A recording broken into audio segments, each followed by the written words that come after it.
Hi, welcome back to the channel. Okay, this is an impromptu video because we've got some breaking news, I suppose. We have two yacht fires that have happened, I believe, in the last 24 hours. The first one was at, we believe it was in the early hours of the morning at Baker's Bay Marina in the Bahamas. If you're in Baker's Bay Marina right now, please be sure to get in touch if you've got more information after we do this video. Baker's Bay is a busy yacht marina, and the witnesses there saw these massive flames that you can see in these still photographs from the area of this yacht on fire. The yacht is a Cayman Islands registered yacht called Motor Yacht Chanson, caught fire whilst moored in the marina. Now the yacht has been laid up there. It would seem, according to AIS, the vessel travelled down from Daytona Beach in the US in November in 2023. It seems to have been there ever since, as long as they've been broadcasting the AIS. The yacht is a 38 metre or 124 foot yacht and was destroyed in the fire. Now, apparently there were no injuries from any of the people on board. However, it does seem that one of the fire team is said to be in the hospital in the trauma centre after having fallen from the fire truck on the way to the fire. That's all the information we've got on that story.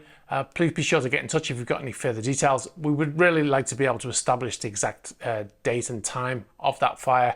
Now, we've got a second fire. This was in Virginia Beach in the US, reported in the early hours of Friday morning. A mayday was received at 0345 hours Friday. Mayday, mayday, mayday. From three people on board a 22 metre or 75 foot motor yacht that had caught fire approximately 3 miles off the coast of Cape Henry, according to the Virginia Beach Fire Department. I believe that's in the entrance to Chesapeake Bay. It was initially believed that it was a sailing yacht, but it's now been amended to say that it was a motor yacht. It's not certain if the vessel was at anchor or it was underway at the time of the fire. It's likely that if it was, it's believed that it was at anchor, but we can't confirm that. If that was the case, because of the time, it's likely the people on board would have awoken to that fire. Pretty terrifying. However, the good news is that all the three people were saved. They were very well prepared for what it sounds like. They called a mayday on the radio. They were able to give their exact position in that mayday. And that's what the US Fire and Coast Guard said. And they had PPE. They were wearing PPE, personal protective equipment. And they also had PFDs, which was referred to by the Coast Guard as PFDs, which is a personal flotation device, a life jacket to you and me. They also had personal locator beacons, which is a digital device or an electronic device that broadcasts a signal to show exactly where you are.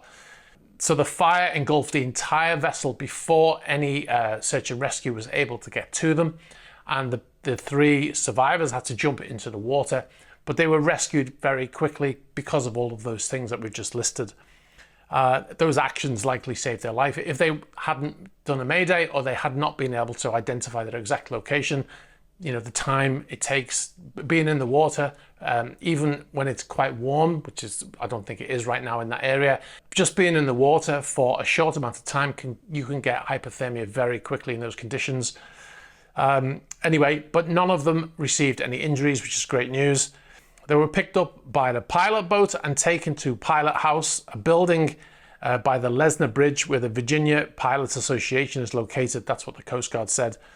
The boat was later towed to Fort Story, which is a naval base, which is not that far off from where the actual incident happened. So there you go, two fires in what we believe is a 24-hour period. We just wanted to put this video out because the news just came into us in the last hour. If you've got any further details on either of these stories, please be sure to get in touch. If you've got any video or any other photographs than what we've used in this video, please be sure to get in touch with that also. You can get us at news@esysman.co.uk. All right, guys, thanks very much and enjoy the rest of your weekend. Bye-bye.